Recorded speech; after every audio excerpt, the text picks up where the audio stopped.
If you've ever been to Illinois, and not just Chicago for that matter, you would know that we have a ton of corn here.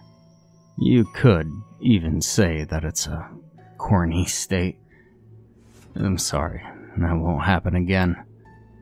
I came here to tell you all something horrifying, something that will send chills up your spine. You don't have to believe it. After all, I wouldn't blame you. But I saw what I saw. Let me start by saying that I live in a rural town in Illinois. About 2,500 people live here, if I'm not mistaken. I will not be providing the name or any more details about where it is. There's nothing worthwhile here, and if you're stupid enough to think of coming here at night, you'll probably get yourself killed. To start, my town has a bit of an urban legend. Basically, the gist of it was that if you went out at night, the field lurker would come and take you away. Hard to believe, right? Well, I was scared shitless of it when I was a kid. Our town does have a strange history of disappearances, after all. Apparently, our town has 3 times the disappearances of any other town in Illinois. When I was 10, I figured out for myself that it was just some stupid lie parents made up to keep their kids from running away at night. And for some reason, I remember overhearing some adults talking when I was young. They were talking about the circumstances of our disappearances. About 40% of the time, the body of the missing person is found, laying face down in a ditch a few weeks later with the abdomen cut open, usually with most of their innards gone. Another 10% of the time, the person was found wandering around, confused, with a scar on their stomachs. The rest of the time, it's your run-of-the-mill kidnappings and runaways. I didn't pay it much thought. After all, it was just a stupid rumor, right? Wrong. My incident happened when I was 14. It was a cold summer evening that day, and I was hanging out with my friends, Tom and Jeremy. We were staying at Jeremy's house, and we were playing Truth or Dare. Tom thought of a good one. I dare you guys to come out into the field with me in the dark. Now, of course, at the time, I didn't believe in the rumors, so I accepted. Jeremy, on the other hand, thought it was a bad idea. You're such a scaredy cat, said Tom. Okay, fine, Jeremy said hesitantly. While Jeremy's parents weren't looking, we ran out into the field. Tom, well, he was a jerk. He hid in the corn and jumped out at Jeremy when he wasn't looking. Jeremy screamed and started to cry, and all the while, Tom was laughing. When this all happened, we were standing right by a small forest-like area of trees, which marked the end of the cornfield. We heard footsteps coming from the forest. "Run, Tom, run!"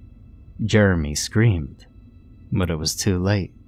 A silhouette-like figure slowly emerged from the trees, which I would say was about 8 feet tall. The creature grabbed Tom by the arm and turned him around.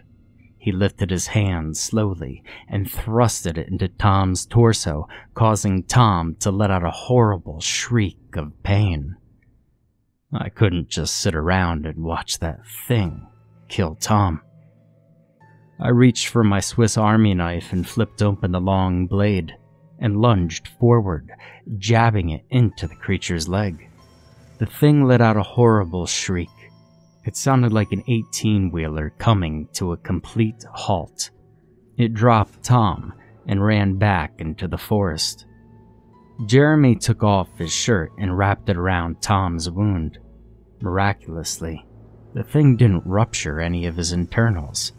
We picked Tom up and started running back to the house. But at that very moment we turned around, the thing once again emerged from the forest and started chasing us. It was trying to get us to let our guard down. It was screaming that horrible scream again. We were barely able to make it back inside the house, and as soon as we did, we slammed the door as hard as we could.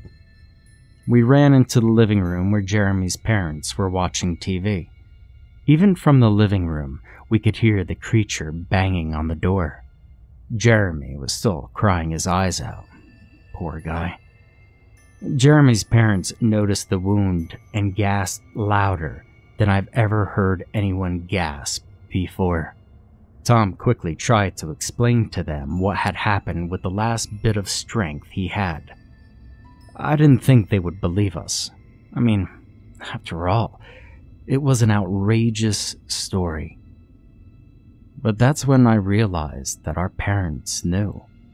They weren't just making up some stupid fairy tale to scare us. All of this had happened before, and they knew. Tom had blacked out. We didn't have much time left. We quickly loaded his lifeless body into Jeremy's parents' car.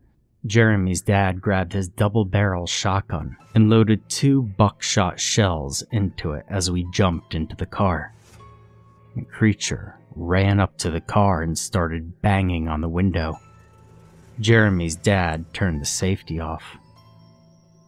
It groaned Tom's name, and it even said to him, "Give me Tom." It banged harder and cracked the window open. It tried to grab the neck of Jeremy's dad, and bang, bang.